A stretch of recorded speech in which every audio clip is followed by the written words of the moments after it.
This channel does not promote any violence, harmful, or illegal activities. All content provided by this channel is meant for an educational and information purpose only. Rabindra Bharati বিশ্ববিদ্যালয়ে কোনো বহিরাগত প্রবেশ করতে পারবে না তা নিশ্চিত করতে হবে সংশ্লিষ্ট থানার পুলিশকে এবং বিশ্ববিদ্যালয়ের যে গেটের সামনে তা পুলিশি নিরাপত্তা রাখতে হবে এমনটাই নির্দেশ কলকাতা হাইকোর্টের।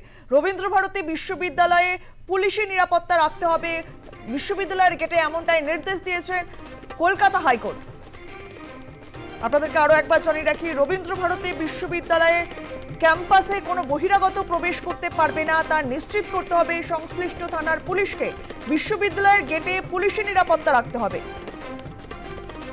রবীন্দ্রভারতী বিশ্ববিদ্যালয়ের মামলা কলকাতা হাইকোর্টে।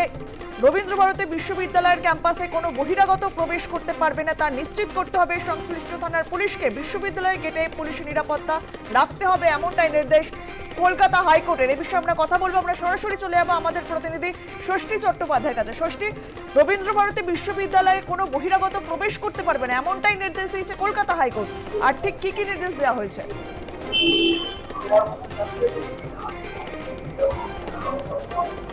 দেখো, কয়েকদিন আগে রবীন্দ্রভারতী বিশ্ববিদ্যালয় যে বিশ্ববিদ্যালয়ে উপাচার্যকে ঢুকতে দেওয়া হয়নি এবং এই নিয়েই মূলত কলকাতা হাইকোর্টে একটি মামলা দায়ের করা হয়েছিল এবং সেই মামলার পরিপ্রেক্ষিতে আজকে কলকাতা হাইকোর্টের প্রধান বিচারপতি ডিভিশন বেঞ্চ স্পষ্টত নির্দেশ দিয়েছে যে এই রবীন্দ্রভারতী ক্যাম্পাসের ভেতরে কোনো রকম কোনো বহিরাগতরা প্রবেশ করতে পারবে না।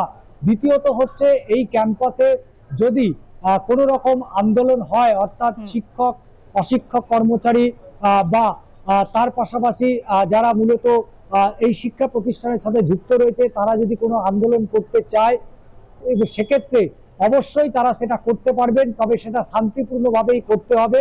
তবে বিশ্ববিদ্যালয় পঠন পাঠনে যাতে কোনো রকম ব্যাঘাত না ঘটে সে বিষয়ে যেমন নজর রাখবে এবং তার পাশাপাশি পুলিশ প্রশাসনকে নির্দেশ দেওয়া হয়েছে যে বিশ্ববিদ্যালয়ে যাতে কোনো রকম অপ্রীতিকর ঘটনা না ঘটে এবং তার পাশাপাশি সেখানে যাতে বহিরাগতরা প্রবেশ করতে না পারে, এই মর্মেও কিন্তু আজকে প্রধান বিচারপতি ডিভিশন বেঞ্চ এই নির্দেশ দিয়েছেন।